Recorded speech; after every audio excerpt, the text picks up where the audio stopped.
All right, so I'm back after a couple week break here on YouTube. I've been kind of quiet. Really didn't want to stop making videos, but I've just been in a really busy part of my business and I just had to focus for a few weeks, so got behind on videos. So we are back and we'll resume our normal every other day schedule here very, very soon as I get caught up with content. But today, actually I'm gonna turn this down a little bit. Today what we're gonna be doing, we're actually going to be working on the Lambo today. Last time I took it out, I got some low oil light warning lights on the dash when I was driving it, and then it would go away. And I was talking to a few people, also Taylor at Dallas Performance, who was also still answering my text messages long after the build is over. So thanks Dallas Performance for the awesome customer service. But anyways, we figured out that it's a good chance that it's probably an oil pressure sensor that's going bad. It's a pretty common issue on these cars. So I bought one, and this is what it looks like. It's still in the bag. It's just a sensor, nothing special. The sensor was 180 bucks, which is actually a good deal. Everyone else seems to pay around 200, 220 for it. But I got a good deal from AHM Performance and paid an extra 20 bucks for shipping, 220 total. To get this overnighted to me so I could fix it right away, because I can't drive the car, because even though there's nothing wrong with the oil pressure, the car could basically shut itself off to prevent itself from getting ruined from having no oil, so it could leave me stranded. So I haven't been driving the car. So we're going to change this today. Apparently it's not too bad. Let's go take a look. So anyways, this sensor is somewhere in there. All right, I'm going to shine some better light in here soon. But it's somewhere in there by where the old oil filter location used to be. Behind those hoses right there, those new oil lines right there are part of the build from Dallas Performance. So it looks like those are right in the way. We're going to see how hard this is in a minute. But I've got to unplug some of this stuff here and move some stuff so I can see where this sensor goes. There's no way I'm going to be able to film that. I'll just let you know when I get all this stuff out. Well, it's not going to be that easy, guys. I cannot get to the sensor. You can see it down there. It's that thing poking out right there behind all those oil hoses. I just can't get to it, you know, and the reason is because these oil lines are not a factory piece. They're actually here because of the Dallas Performance twin turbo build that has been done to this car. These are oil lines for the entire twin turbo system, and they're massive. And there's a hard fitting right there, and I can't move them. They're right in the way, blocking me from getting a wrench onto that sensor. And I've tried a bunch of different things. I just can't get it. So I have to rip the intake manifold off the top of the motor. I have no other choice here in order to get to that. So I'm not going to start this tonight. I'm going to actually turn the car around in the garage because we're kind of pulled right in here. And my lighting is set up, you know, in favor of that side of the garage. So I'm actually going to back the car into the garage tomorrow. So when I open it up, I can get a bunch of light into the engine bay and see what I'm doing. But I'm gonna have to take those intake manifold covers off. I'm gonna have to disconnect the throttle bodies, the intercooler piping here. I'm gonna have to move that out of the way. I'm gonna have to remove the top of the intake plenum, I guess you could call it, right there underneath the intake covers, just to get to that. And it's probably going to be a good 3 to 5 hours ripping this apart. I'm not entirely sure what all these lines are, so I've got a workshop manual. I'm going to read through it and kind of get familiar with the engine bay before I feel comfortable doing it, and then we'll carry on this project in a future video. So I've actually turned the car around in the garage and been working on it for the past 4 hours today. This is how far I've got. I've got the two pipes that used to be right here taken out, unhooked all of the you know, hoses and everything that were hooked up to them. I've also managed to take that back plastic piece off there. You see where it's like kind of shiny aluminum looking stuff.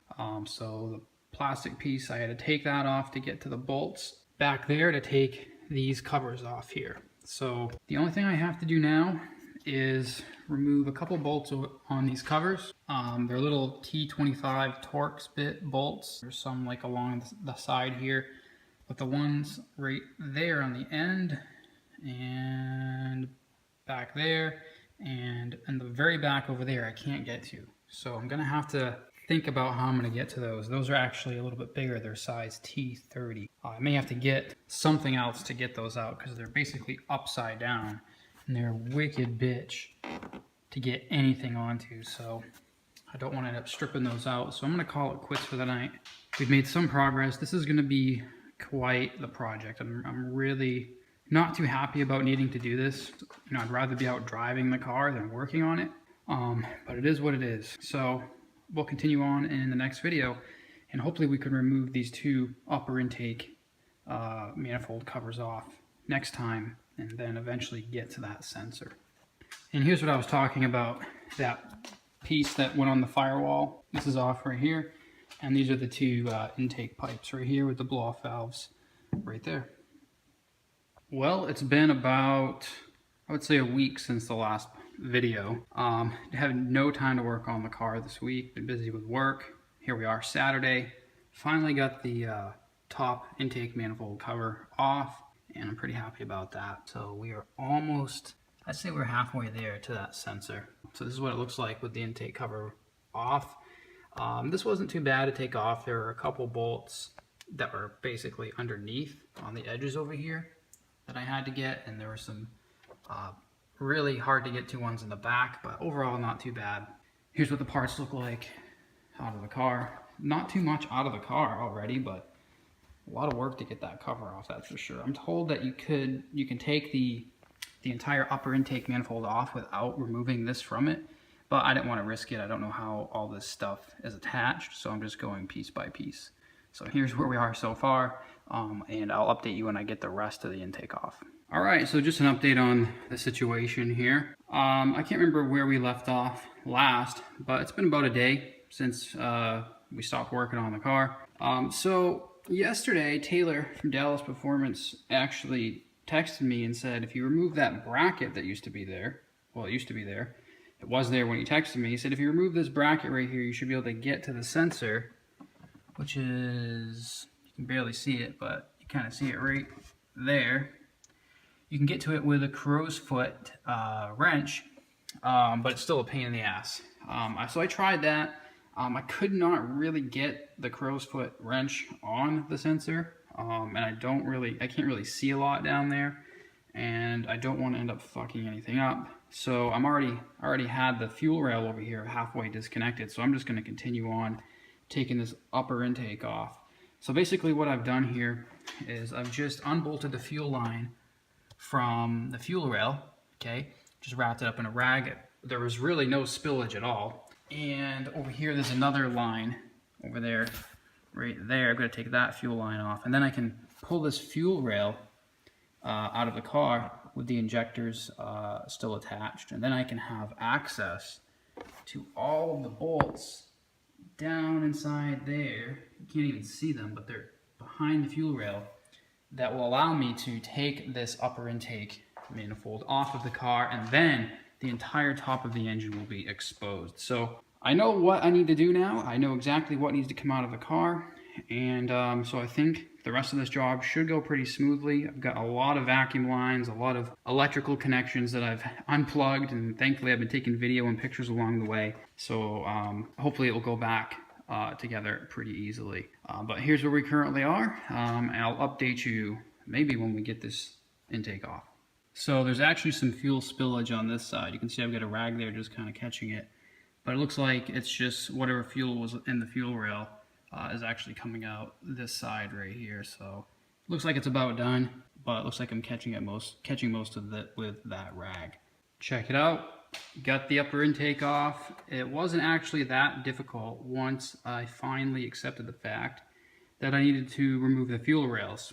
So once I removed the fuel rails, the bolts that were holding this upper intake manifold on, you can see the holes right there. 1, 2, 3, 4, 5, 6 on each side. They were really simple to get to, 10mm bolts once you remove the fuel rails. And I got the sensor out. What a bitch this thing was to get out. Even with this intake manifold off, it was still a bitch to get out. I still had to use the crow's foot wrench right here. And it was actually 15mm, not 17, so I was trying to get it off with 17 because that's what the new one is. And apparently it's not the same size, and the sensor looks completely different too. And I googled this part number. Turns out that this sensor is $1,500 online. Kind of crazy. You can see the sensor right there, 1,500 bucks, same part. I'm guessing maybe this was the old sensor they used to use, the old part, and maybe they had problems with them malfunctioning and now they don't make them anymore. I don't know, maybe that's why they're so expensive. But this is the new one right here, still in the package. I don't know how well you can see it, but it's pretty similar in size. This one's obviously fatter, and this one's obviously a 17mm bolt pattern, or whatever the hell you want to call it. I can't even think right now, I'm so tired. But anyways, this is the old sensor, and it's finally out. So the hard work is done, I guess. And here's the pile of parts that I had to take out of the car just to get this stupid fucking sensor. Oh man, so glad it's finally out. All right, so I don't know if I've showed you any of these parts yet, but that's the upper intake manifold that I took off.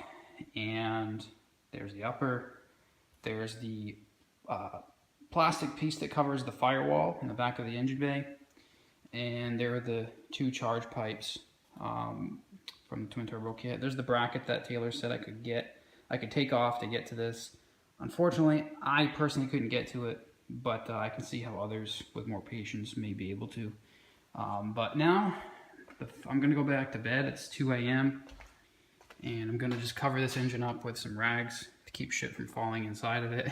So we will resume later this week and put the new sensor in there and start putting this thing back together. I should be able to get it back together within a day or so, or a night's worth of work now that I know where everything goes. So the hard part is done. I'm looking forward to driving this car again. I have not driven it for over a week now, and it's driving me nuts knowing that I can't drive it. So I'll see you in the next video.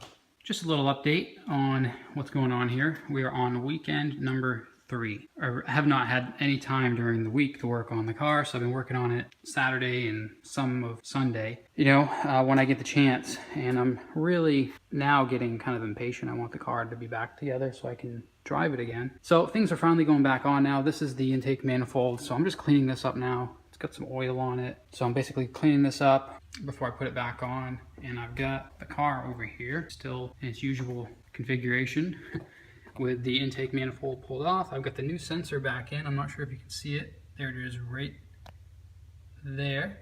Okay. And once I get this intake manifold cleaned up, I'm going to put that back on right here. Take those paper towels out.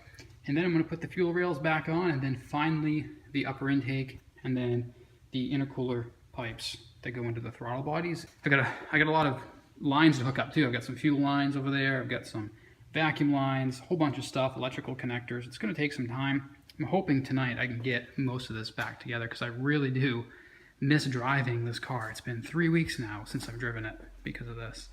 One of the downsides of owning a car like this, you know, and it's just one of those things, you know, when something breaks, when something needs to be replaced, you either bring it, trailer it to the nearest Lambo tech and pay a lot of money to have someone fix it, or you can fix it yourself. Either way, you're kind of fucked. You know, you're gonna pay a lot of money and wait a lot of time for someone else to fix it, or you can fix it yourself and then, you know, not have time to fix it if you're busy and spend a lot of time doing it. So it's like owning any modified car, really. I mean, I don't really have anything modified in the garage right now. I mean, I have the Talon up there still sitting. Eventually, I am gonna build this thing. I swear I am, and I'm sure I'm gonna fix this when it breaks. It's gonna suck, but hey, that's what you have to do. All right, I'll update you when I get the intake manifold back on.